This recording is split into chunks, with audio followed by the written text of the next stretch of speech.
Namo tassa bhagavato arahato samma sambuddhassa. Namo tassa bhagavato arahato samma sambuddhassa. Namo tassa bhagavato arahato samma sambuddhassa. Buddhaṃ saranang gacchāmi, Dhammāṃ saranang gacchāmi, Sanghaṃ saranang gacchāmi. Tatiyampi Buddhaṃ saranang gacchāmi, Tatiyampi Dhammāṃ saranang gacchāmi, Tatiyampi Sanghaṃ saranang gacchāmi. Tatiyampi Buddhaṃ saranang gacchāmi, Tatiyampi Dhammāṃ saranang gacchāmi, Tatiyampi Sanghaṃ saranang gacchāmi. So welcome everybody to our Tuesday meditation here. Sometimes like to call it a party.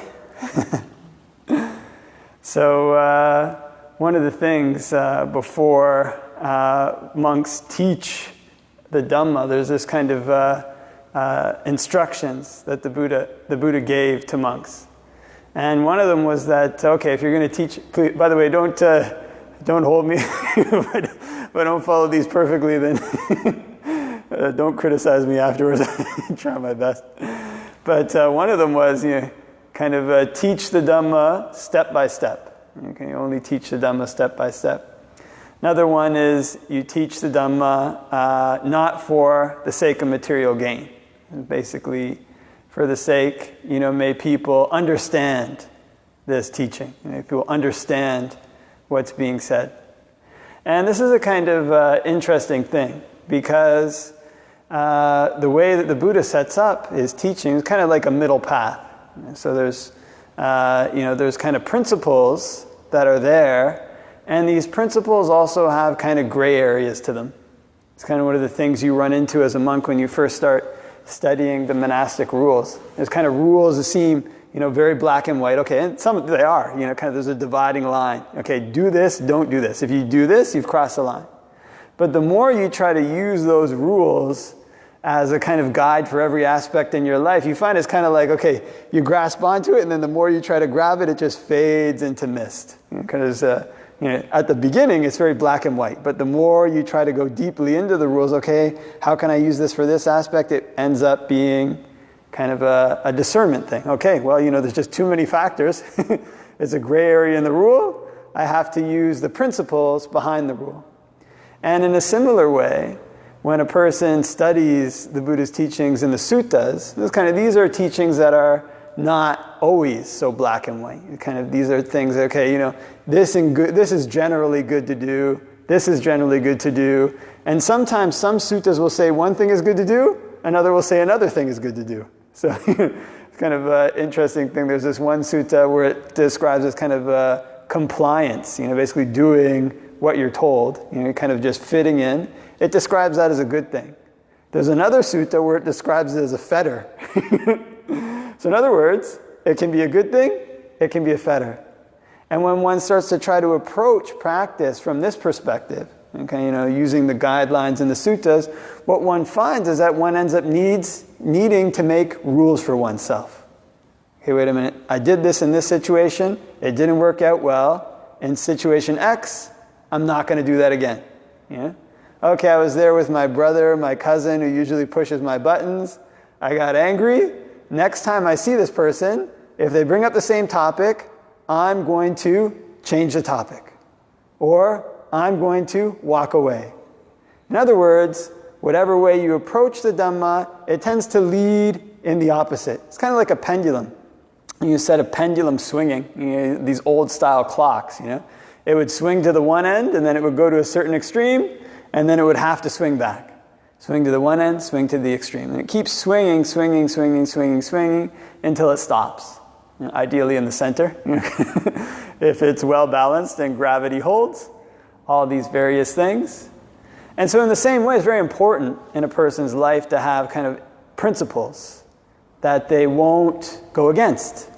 No matter what the ways of the world say are good, there's certain things that people who have principles just don't do. Would not break these principles, even for the sake of their life. These people are called people of integrity. They have this internal integrity. There's this one monk who I have personally, I have an enormous admiration for him. And I remember when I first encountered his teaching, I was in my early 20s. That was a while ago now. and encountered his book, and it was just kind of his first book. And then over the years, kind of started following his career, then went to visit him. And he's always, no matter who criticizes him, no matter what people say, no matter what people do to try to attack him, and people have tried to attack him for many reasons, he always hews to the suttas and the Vinaya. Whatever the suttas, whatever the Vinaya says, whatever the Buddha's teachings are, he doesn't budge from that, even if it's not popular. This is one of the things that he instructs. Whenever you're teaching the Dhamma, if you teach people, you always have to teach them what's beneficial, and not necessarily what's popular. What's beneficial is sometimes popular and sometimes not. So this is why I gained this immense respect for him. Because there's some things that actually I'm even afraid to talk about. Kind of like like one of the things that gets emphasized a lot in the canon and in especially monastic practice is like this contemplation of the body, contemplation of foulness of the body. These various things, contemplation of death. These are really important teachings in the Buddhist canon. And he just doesn't shy away from teaching them at all. He'll teach people to them like their first time.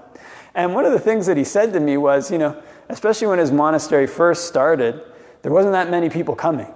Of course, people are worried, okay, the people are supporting his monastery. Okay, well, not many people are coming. Maybe we should do something, have a little fair or, I don't know, whatever. They had some various suggestions. And he said, well, if you do that, then those types of people get attracted to the monastery. And that's the culture that gets built around the monastery. And now his monastery is full. There's no room there. But it's full with people who desire to go to the monastery solely for the purpose of practicing the Dhamma to attain Nibbana. Now these people, they go there for that purpose. That's his reputation now. That's the reputation of his monastery. So that's the people it attracts. But the point behind this is that this particular monk, the thing that's very admirable about him is he had this kind of integrity. In other words, there's a principle to his life as a monk that he wouldn't violate, no matter what.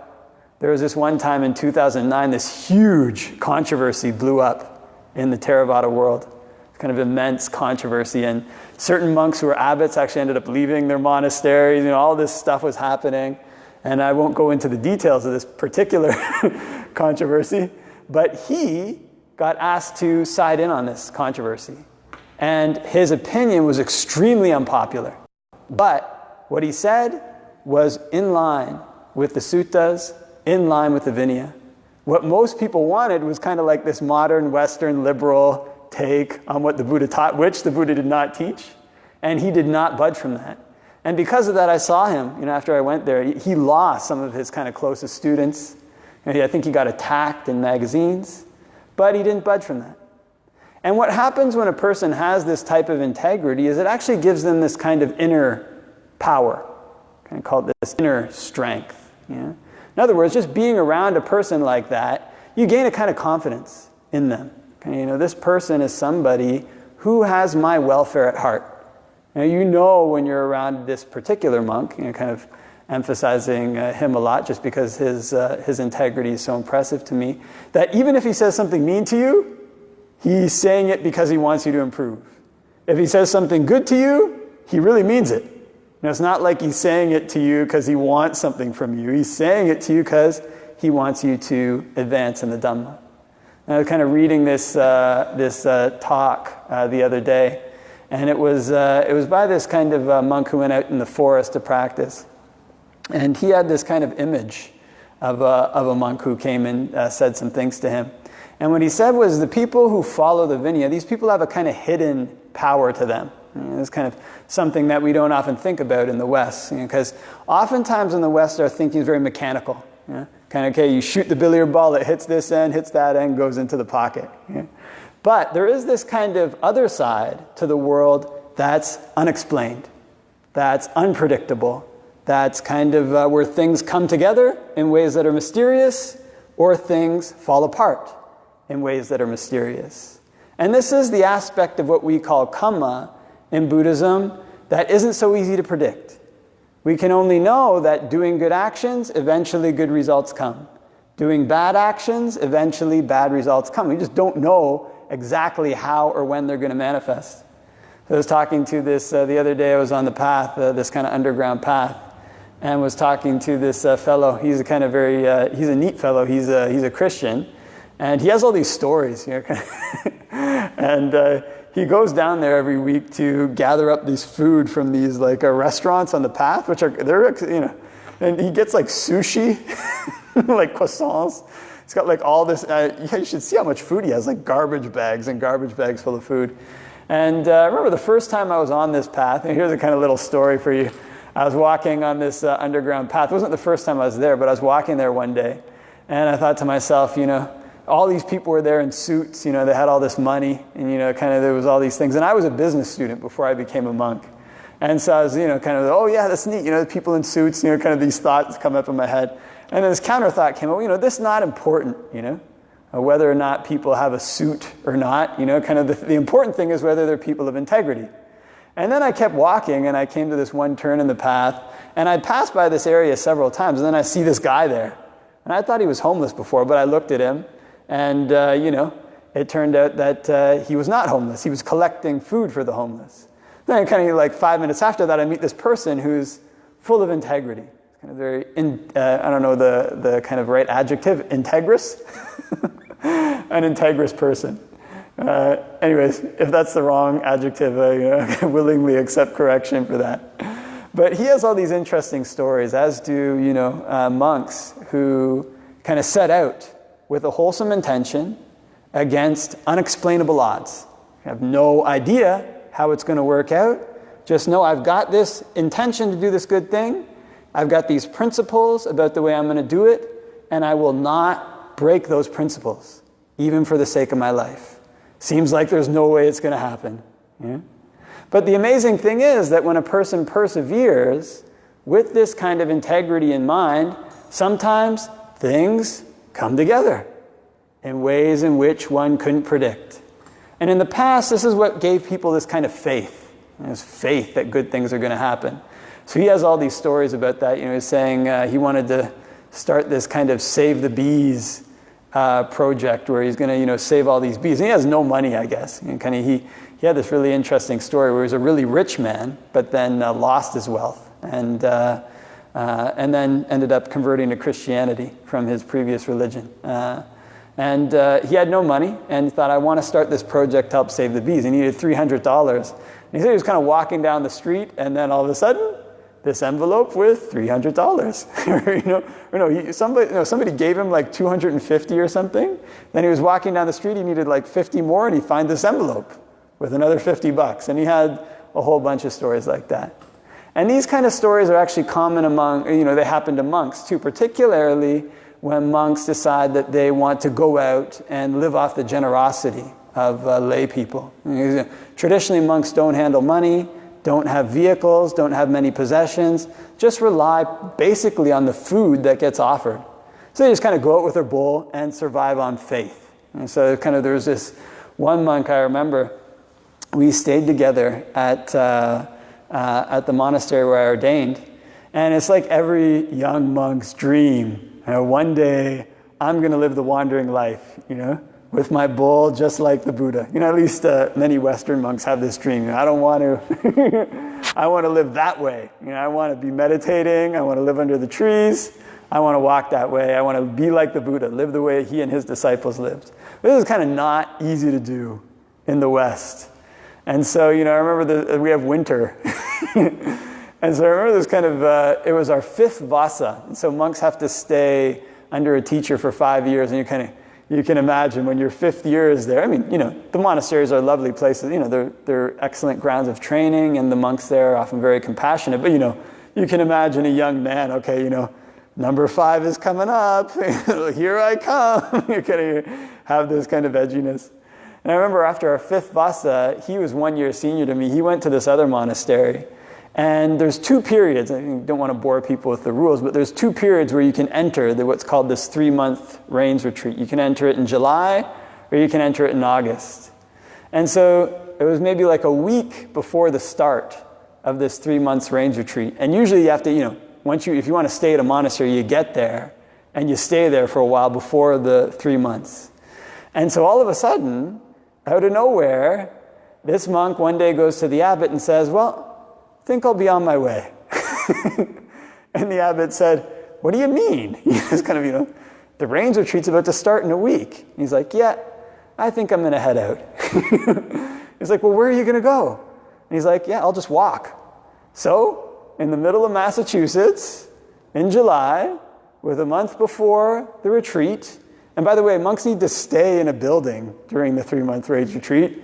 This monk took his kind of umbrella tent and his bowl, and he started walking down the road with no destination in mind. But the amazing thing was that he started standing in front of these kind of grocery stores, and people started to offer him food.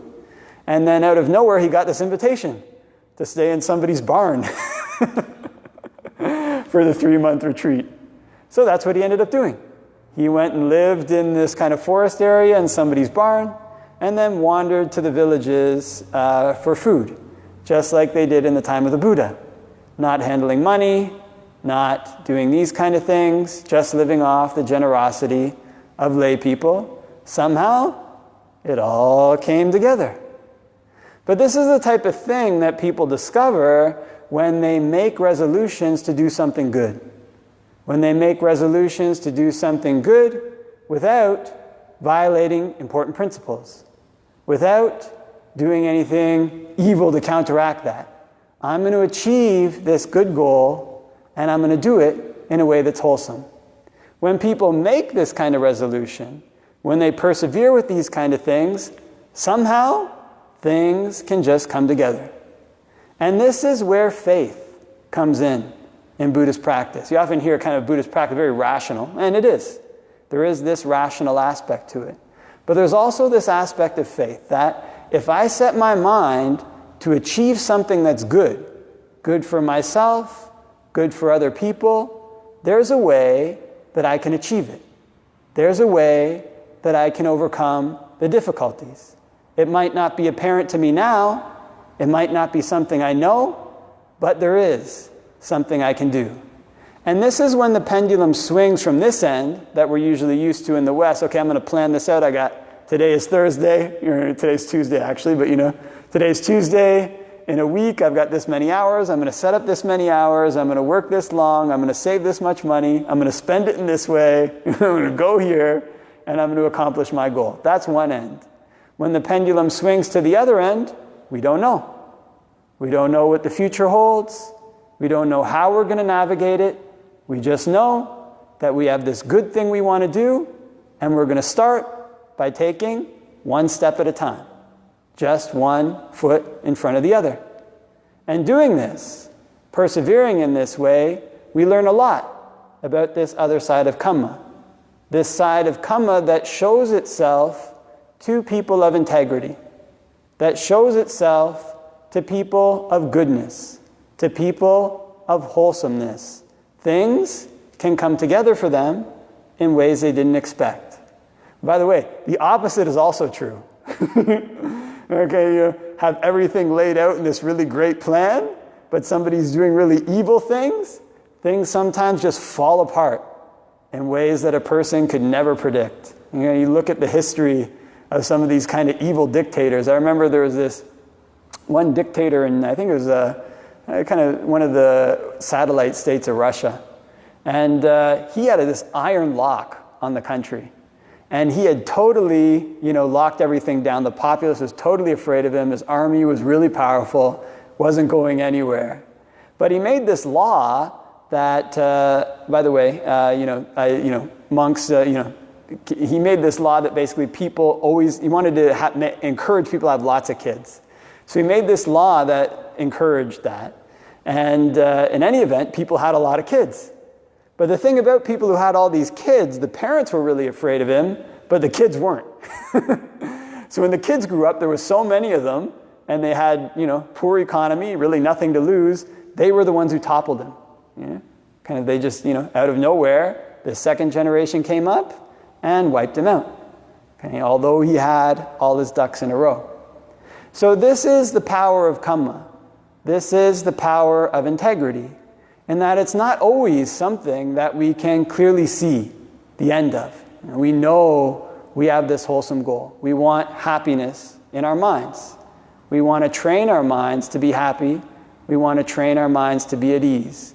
It's not always clear how we're going to do that. It's not always clear all the steps along the way. But this is actually the most wholesome goal that a person can have, is to find a happiness that doesn't change. There's no better goal than that. And so long as a person doesn't break the precepts, doesn't start killing, doesn't start stealing, doesn't start lying, so long as a person continues being generous, giving things away, being open-handed, looking for what people need, trying to provide it to them, being happy at opportunities to be generous. So long as a person perseveres in meditation, always trying to practice, day and night, morning and evening, when a person has free time, bringing their mind back to their meditation topic, then ways open up for them. Ways that they can't see, ways that even a person who's trying to teach them can't see, just don't know it. It's like, I remember when I was very young, I used to like this kind of scuba diving, or they call it skin diving. You kind of hold your breath. And I remember we went to this kind of very deep lake. It's in this campground called Bon Echo. The lake is like this wide, but it's like this deep. It's kind of maybe like 400 feet deep or something. It's this really deep lake. And it's very black. You can't see in this lake. Some of the lakes you can kind of see down maybe 10 feet, I don't know. There was a time when you could see down like 20 feet when I was young. But this one, it's like, very short. And if you go skin diving in this lake, you go down and you go for about 5 feet, and then somehow the next 5 feet open up, And you swim another 5 feet, and another 5 feet open up. And the whole time you're thinking, geez, this lake is 400 feet deep. There's rumors of really big fish down here. I'm scared.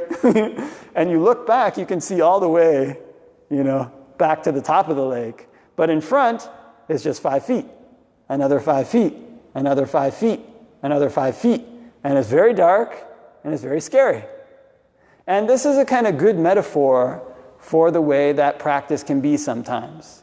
Because when a person sets out to do something that's truly wholesome in their life, their mind comes up with all kinds of fears to stop them. All kinds of difficulties to stop them. This is something we can see when we sit down to meditate, Okay, let's just watch the breath. All these tricks the mind plays to get you to stop. And usually, sometimes you can only see 5 feet in front. All right, I tried it this time. That didn't work. Let's try this other way, See if I can go 5 feet more in this direction. If that works, okay, what are my next options? Let's move forward a little bit this way in trying to eliminate my unwholesome qualities. But when you look back, you can see everything that you did. It's the forward part that's unknown. And so it's for this type of practice, it's for this type of moving forward that a person needs to have this faith. Needs to have this faith in the power of good kamma. Needs to have this faith in the power of good intentions. Needs to have this integrity that won't budge in the face of fear, won't back down in the face of difficulty, until that person has achieved their aim, until that person's achieved their goal, which is training the mind to try to find a happiness that doesn't change. Just training the mind to try to find nibbana. This is the best goal there is. This is the highest thing we can set our sights on. And for people who practice for this with integrity, the way opens up for them. Step by step, 5 feet at a time, bit by bit, they begin to see what's in front of them. And in doing so, they find what's really worthwhile. Because what's truly worthwhile is not out there. It's not in cars, it's not in houses, it's not in all these various things. What's truly worthwhile is training our mind to overcome suffering. Training our mind to find a happiness that's true. Training our mind to find a happiness that doesn't change.